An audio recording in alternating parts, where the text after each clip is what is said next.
Salamo Fiso, just how would you evaluate his performance over the first 4 games? It's funny that you asked that. I just got out of a team meeting earlier where I talked about just how exceptional he's playing. He's really matured, and I would tell you too, Doug. I think he's a leader amongst that group of guys. I mean, he really is just he's got a wealth of experience and knowledge, and playing extremely well. I would tell you he's playing at a very, very high level, and really proud of him. And I think his maturity has been impressive. I'm really proud of him, and he continues to get better every week. He played, every week he's played better and better and better, and he's had by far his best games this year. So he's playing at a high level. Coach, 2 years ago, you led the conference plus 15 turnover margin, plus 14 last year. This year, -3.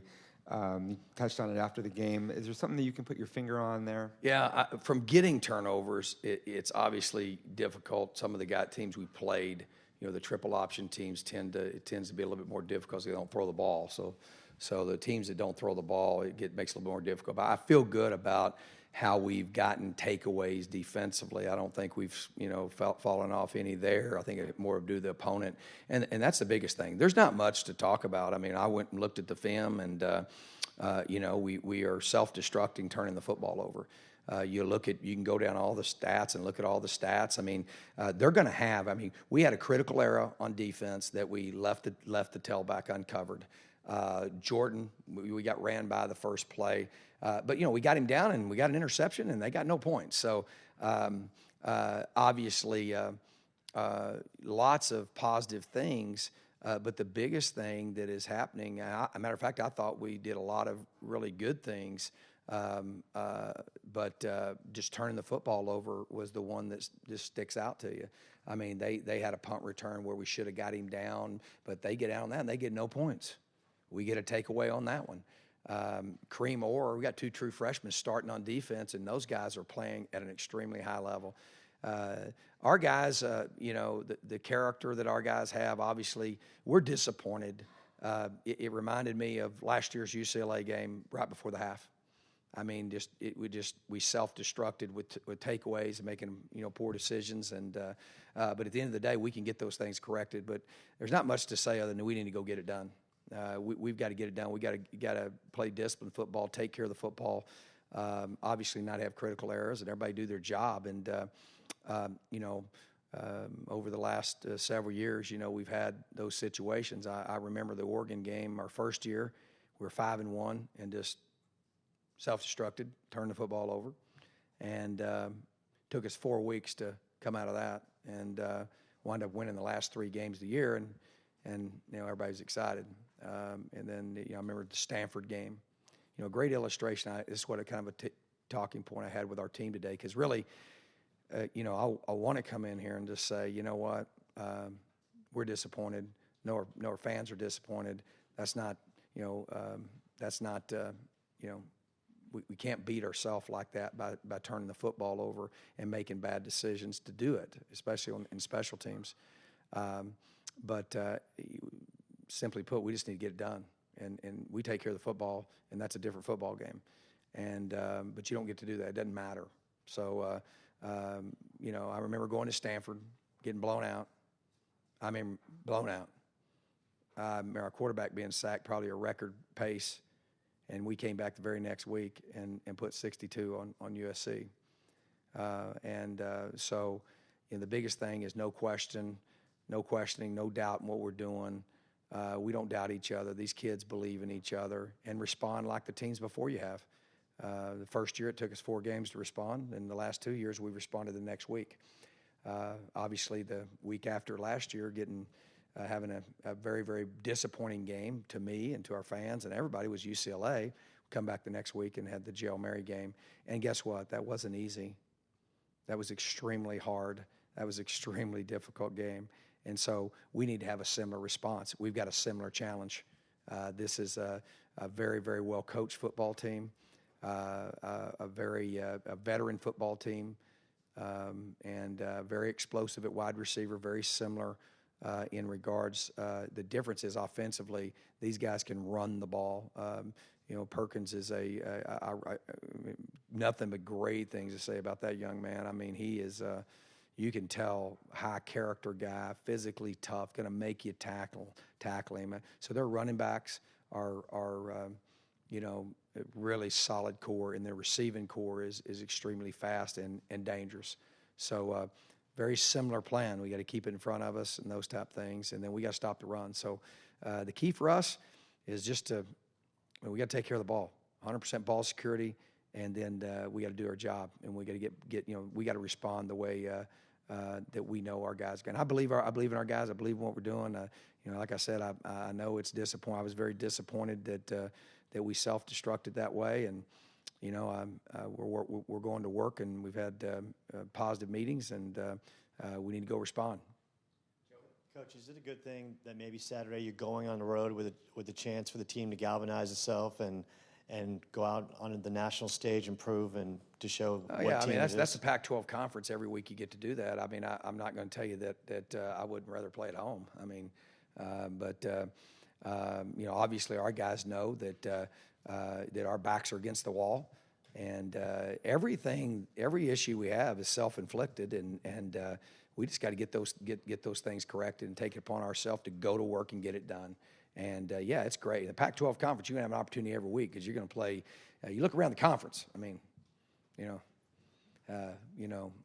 we ain't the only one that had a difficult weekend. I mean, every weekend it's like that. And there's times that we've beat people like that, and people have beat us like that. And usually it's self-inflicted. And guess what? That the self-inflicted wounds count. So.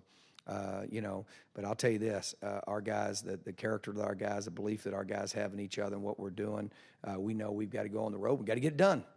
And it's, obviously you got a great stage to do it on.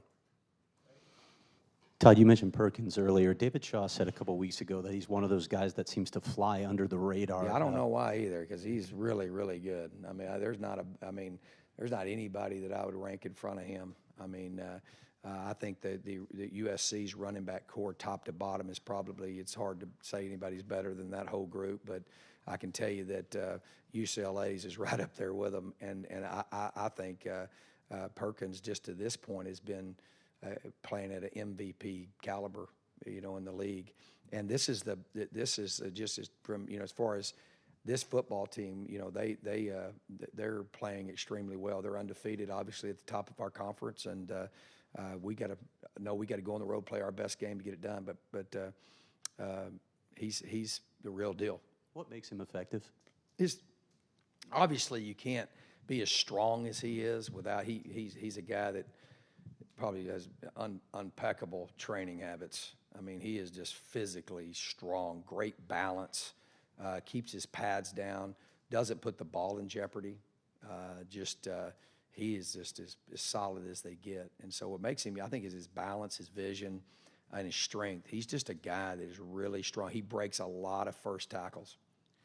Speaking of the UCLA running game, I know the trade-off in the USC game was them having so much success in the air versus the ground, but did you take away a lot of positives from the run defense from last week they think can be applied to this week? Yeah, we talked about that because, people had said, you worried about your rush defense, and I'm not.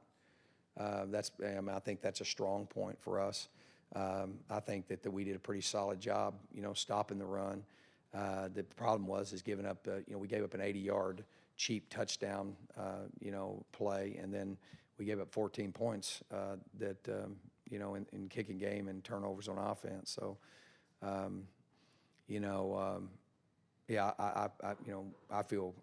feel exactly how I did before the game. You play the triple option, they run it every down, it dilutes your stats. So I don't really worry about the stats. I know that we're strong up front, and we have a strong rush defense, and we better, because UCLA is very, very well coached. They make it very difficult for you because they spread the field. You got to also deal with the receivers. And how they go about doing that is they're just a different structure in how they do it, and it's a challenge. But you have to stop the run, and then you can't give up cheap ones. It's just like that would be a broken record in this league. Every week that's who you're going to face. But these guys have been at the top of the conference. In my opinion, offensively, been one of the best over the last 3 years I've been here. They've been probably one of the toughest to defend and do a really, really good job of coaching their offense. Coach, how do you feel Kalen Ballage performed on Saturday coming back from the illness, and what is his workload going to be like moving forward? Obviously, just getting back in playing condition and all that. I thought he did a really good job, made some good runs. Obviously, fatigued pretty quickly, and wasn't able to get as many snaps as we'd like. And so we're hoping to increase that as we move forward. But he wasn't able to do anything for a couple of weeks, and that's hard to get back into playing shape. So I thought obviously he's a guy that we played him on every special team. He's such a great athlete, and then I thought he did a solid job. As far as your defensive line goes, are you generating enough pressure with that first group up front? Oh, I don't know if you ever generate enough pressure. I mean, I thought we. There was one play where the quarterback scrambled like 17 yards. I mean, we were matched up man. We covered everybody, and I hadn't seen him pull the ball down and run. He sure did, and he made a great decision. But I think we're controlling the line. Up to this point, our guys have really done an unbelievable job in the run game, and we got to continue to get better with our pass rush, our 4-man rush. I'd say that'd be a good assessment. In weeks leading up to USC, you mentioned wanting to play faster on offense, and then after USC, you talked about you guys were huddling and maybe wanting to keep the possessions limited. It was just limited. in that game. Can you expand on? Yeah, I mean, it was just in that game. I just, I thought whatever we got to do to win games, that's what we're going to do. And I thought the formula that we needed to win that game was to have 80 plus plays on offense and play 65 or less on defense, and that's what we actually did. But we're a tempo team and a team that believes in that. But also you got to be if you're not executing, it doesn't do you any good to go fast. So we modified a little bit there, and I thought it helped just kind of gauge our guys a little bit, and then we varied the tempos. We did mostly, we would hurry and go fast and vary the tempo. So it was just a plan for that game, and it had a lot to do with the explosiveness of the players they had on offense, and as well as we were trying not to kick the ball to the returner, because you're not going similar this week. They got great returners. I think obviously Dory's there's not any better than him. Todd, you and Coach Mora came in at the same time. Can you just talk about some of what's changed in the conference and how competitive? I think it's gotten a lot more competitive. I mean, I just obviously the level of player that's in this league, you can look and see the success the guys are having as they leave this league, and just every team. I mean, top to bottom. I think just looking in the South Division. Colorado, Utah, every team in our league, Arizona, Arizona State, UCLA, and USC. I think you can look at all those teams, and I think they've all gotten better over the last 3 years that I've been in the league. Obviously, the level of player, the talent is pretty special, and then just the schemes. The schematics in our league is so diverse as far as what you have to defend each week. It's the toughest thing to do, is to be able to, defend, play defense in the Pac-12 conference. I think it's pretty challenging. And you see that. I mean, you see the improvement. I mean, look at Utah. I mean, go into Oregon and win 62-20. I mean, that's, and you look at all those games, it's just the margin for error is very small. And because the offenses are so explosive, if you have 2 or 3 turnovers, we had 4 turnovers resulted in 28 points, and that tilts it in a hurry. In a game like that, so you'll see those things. Sometimes it'll look surprising, but that's kind of how our league is very, very explosive, and the dynamic of the offenses are a big challenge, as well as the kicking game.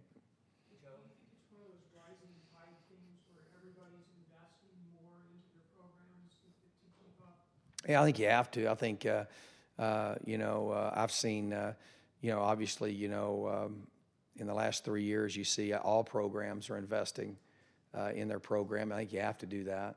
They're investing in a lot of ways. obviously building facilities and doing those type things, but building staffs and programs and I think the coaching in this league is really good.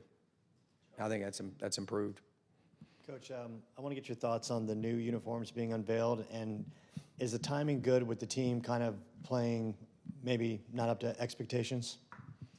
That's news to me. I didn't even know we're unveiling a new uniform. I think that's great. Our players like that, our fans like that, and I'm focused on getting better and winning football games. Todd kind of flew under the radar the other night, but Gary Chambers had his first 100-yard receiving game. Can you talk about him, and can he be an emerging playmaker for you? Well, Gary's been very, very steady and consistent. I always tell people when people talk about, the Jail Mary deal, his catch was pretty critical right before that. And Gary's a great story, just a great young man, works his tail off, has really worked his way into the lineup in the last 2 years, and has done a solid job. And he's really, a guy that's improved over the last few weeks, and I think it's critical that he continues to do that to help us generate offense. Todd, you mentioned JoJo earlier. Where has he progressed since he started practicing a few months ago? Just knowledge. He is a great talent, great young man, great character. Just, for it to kind of playing as a freshman is kind of like going out and standing in the middle of the 101. Things are just flying by 100 miles an hour, and you're trying to figure it out. And I think the game has started to slow down for him a little bit. And I've seen him; he's making plays. He's playing with some emotion, and he's one of the neatest kids we have. I really he's got I remember doing his home visit with his grandfather and his family. Really a neat kid, and I just think it's hard to come here in the middle of June and don't get to practice till the 6th of August and start playing, at this level. And that's just phenomenal, I think, how he's been able to do that. And but it's just knowledge. He has an understanding of what he's doing. He's still got a lot to learn, but it's slowing down for him a little bit. He's playing better and better and better. Okay.